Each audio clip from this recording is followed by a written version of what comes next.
प्रार्थना ऐसी करिए कि जैसे सब कुछ ईश्वर पर निर्भर हो, और काम ऐसा करिए जैसे सब कुछ हम पर निर्भर हो। Hello everyone, this is Priyanka and आज मैं आपको स्टोरी सेकंड सुनाऊंगी। वो स्टोरी जो हमें कभी ना कभी इंस्पायर करे, हम या आप लोगों के साथ वो फेस हो चुका हो, क्योंकि ये स्टोरी हर किसी की लाइफ से रिलेट कर सकती है, फिर चाहे वो एज अ हाउस वाइफ हो या वर्किंग पर्सन हो। तो बिना टाइम वेस्ट करे चलिए सुनते हैं आज की स्टोरी। एक ठेकेदार था जो घर बनाता है। वो अपने मालिक का सबसे प्रिय कर्मचारी था, क्योंकि वो काफ़ी सालों से अपने मालिक के साथ पूरी ईमानदारी से, पूरी मेहनत से काम कर रहा था। उसके काम में कोई भी शिकायत नहीं आती थी।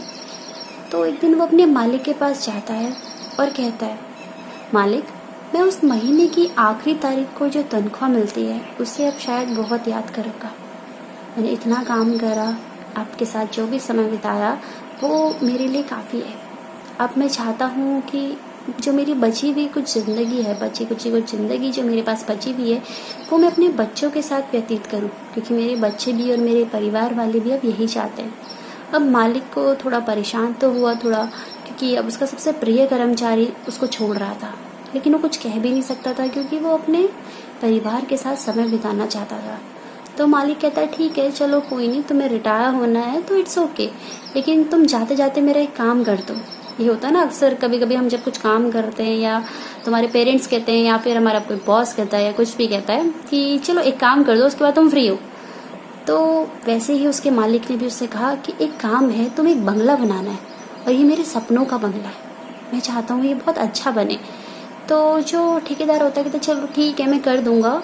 तो जैसे तैसे मन से, उसका कोई मन नहीं लगता उस काम को लेके, वो उसमें उतनी मेहनत भी नहीं करता है, बिल्कुल मतलब निपटाना होता है उसे।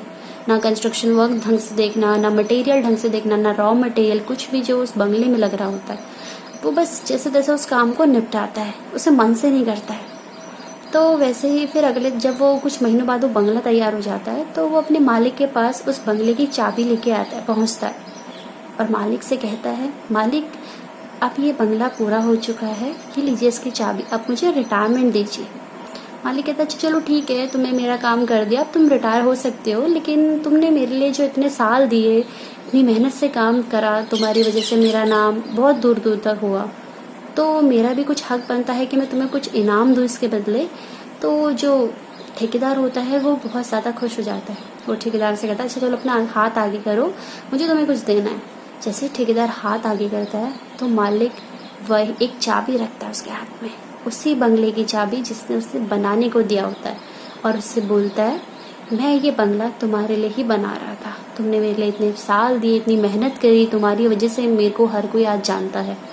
अब जैसे ही चाबी ठेकेदार के हाथ में आती है, वो बहुत शर्मिंदा हो जाता है, क्योंकि उसने वो काम अपने मन से नहीं किया होता, बेढंगे से किया होता है। वो सोचता है, काश उतनी मेहनत उस बंगले में भी करता है जितनी उसने अपने पूरे साल में हर बंगले पे की थी। ऐसा होता है ना कभी कभी हमारे साथ, हम जब सोचते हैं कि हम दूसरों के लिए काम कर रहे हैं, तो हम उस काम से हमारा इंटरेस्ट हटता जाता है। हम उस काम को करते तो हैं, लेकिन मन से नहीं करते, बेढंगे से करते हैं। हाँ, हमें बस निपटाना है, सो से फटाफट से फिनिश करिए, और उस काम को निपटाना चाहते हैं, लेकिन हम उस काम को कभी मन से नहीं करते।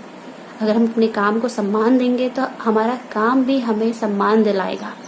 होता है ना, जैसे कभी कभी हम निगलेक्ट करते हैं कि ये काम दूसरों का है, हम क्यों करें, हमारे बॉस का काम है, हमारे ऑफिस का काम है, हमारे घर का काम है, हम क्यों करें, बाकी लोग करेंगे, या फिर हमें कर रहे हैं तो हम ठीक है निपटा देते हैं, हम अपने के लिए नहीं करते।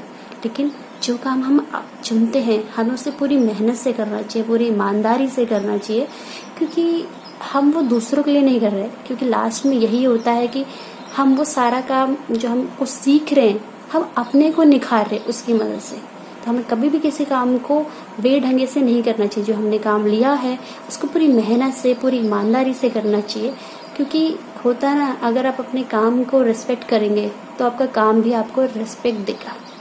काम छोटा या बड़ा नहीं होता, अगर हमने उस काम को चुना है तो हमें उसे पूरी ईमानदारी से, पूरी शिद्दत से, पूरे डेडिकेशन से करना चाहिए, क्योंकि लास्ट तक हमें यही याद रहना चाहिए कि वो काम हम अपने ना तो बॉस के लिए कर रहे हैं, ना किसी कंपनी के लिए कर रहे हैं, ना किसी ऑफिस के लिए कर रहे हैं, ना फिर किसी मालिक के। वो काम हम अपने लिए कर रहे हैं, हम अपने को निखार रहे हैं।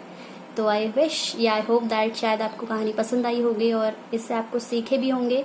सो at last I just want to say that love your work, because if you start loving your work will automatically love you. Thank you.